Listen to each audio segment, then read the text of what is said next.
Le ministre de l'Hydraulique, de l'Assainissement et de la Salubrité, en visite de terrain à l'Indénié et à la digue de la Riviera Bonoumé.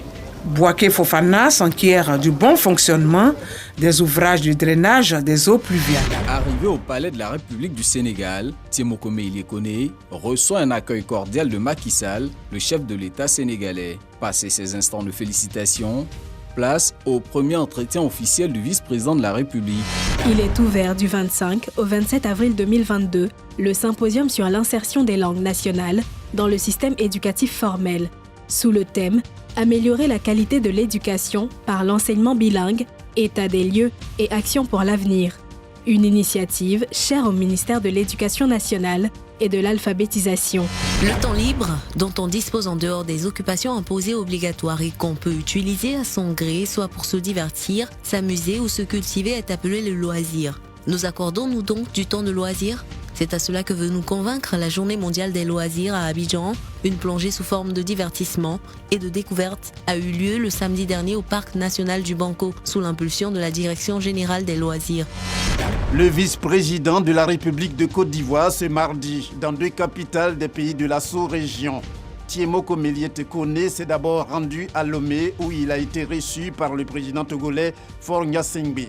Il a ensuite mis le cap sur Cotonou, la capitale béninoise, pour échanger avec le président du Bénin, Patrice Talon. Ces visites respectives s'inscrivent dans le cadre d'une tournée dans les pays faisant partie de l'UMOA, dont la BCEAO est la Banque centrale, institution qu'il a gouvernée avant sa nomination le 19 avril comme vice-président de la République de Côte d'Ivoire. Après les classes de 6e, il est désormais possible pour les parents d'élèves de procéder eux-mêmes à l'affectation de leurs enfants en classe de seconde. À partir d'un téléphone mobile, il suffit d'envoyer DOB par SMS au 99 91 et l'opération est effectuée. Le ministre d'État, ministre de la Défense Téné Birahima Ouattara à la base aérienne d'Abidjan.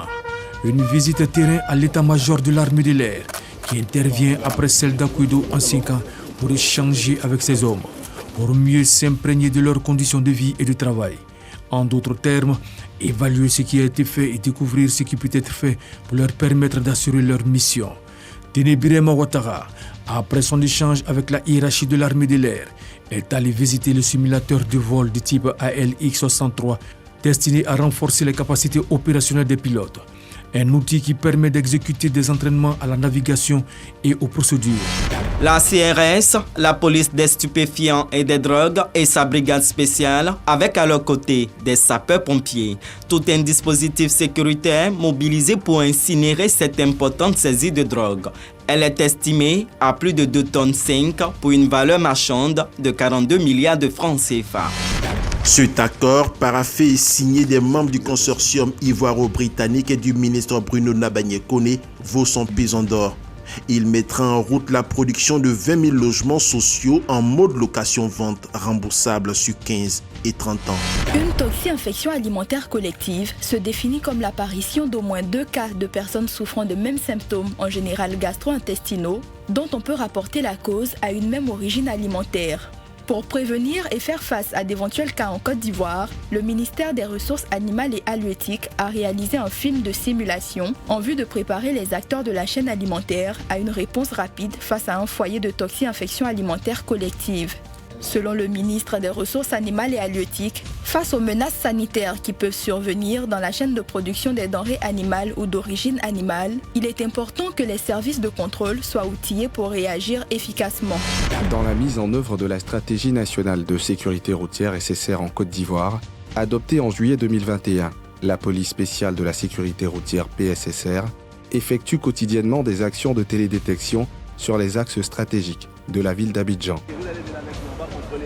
Autoroute de Grand Bassam, ces éléments de la police spéciale de la sécurité routière, sous tutelle du ministère des Transports, sont appuyés par ce barrage intelligent. Véhicule noir, des marques Lexus. Un dispositif en miniature de la vidéo-verbalisation capable de détecter tout type d'infraction aux grandes dames des conducteurs imprudents. En service depuis le 30 décembre 2021, les usagers de la route commencent à comprendre le bien fondé de ce dispositif. Une semaine après avoir été reconduits, Au sein du gouvernement ivoirien au poste de ministre de la Réconciliation et de la Cohésion nationale, Kouadio Konan-Bertin a reçu la visite de leaders des partis d'opposition avec en tête le président de l'UDPCI, Union pour la démocratie et la paix. Première prise. Action. Clap d'ouverture suivi de l'abidjanaise exécutée par l'orchestre philharmonique pour souhaiter le traditionnel Akwaba à Françoise Remarque, ministre de la Culture et de la Francophonie. La nouvelle patronne de la culture a visité toutes les écoles de l'Institut national des arts et de l'action culturelle. Les attentes des étudiants et de l'administration lui ont été présentées. Nous l'avons certes fait descendre pendant la nuit d'Al-Qadr. Et qui te dira ce qu'est la nuit d'Al-Qadr? La nuit d'Al-Qadr est meilleure que 1000 mois. Célébrée chaque 27e jour du mois de Ramadan, la nuit de la destinée a été célébrée hier par la quasi-totalité des musulmans du monde. Réunis à la grande mosquée de la Riviera Golfe, les guides religieux en présence du vice-président ont prié ensemble pour la paix et la cohésion en Côte d'Ivoire. Thème de la célébration, le discours du juste milieu et son impact sur la cohésion sociale. La Côte d'Ivoire s'engage fermement en faveur du développement durable, conformément à l'agenda 2030 des Nations Unies, et cela passe par l'autonomisation de la jeune fille. L'initiative Autonomisation des femmes du Sahel et dividendes démographiques au Sahel est une réponse des chefs d'État de la sous-région pour réduire la vulnérabilité des jeunes filles et assurer leur autonomisation. Le ministère de l'Enseignement technique, de la formation professionnelle et de l'apprentissage de Côte d'Ivoire et le gouvernement allemand unissent leurs forces pour l'amélioration de l'apprentissage et la qualification de la main-d'œuvre dans les domaines des énergies renouvelables et de l'efficacité énergétique sur le marché ivoirien. Un ambitieux projet qui bénéficie d'un investissement de 51 millions de francs CFA. CICG, le citoyen au cœur de l'action gouvernementale.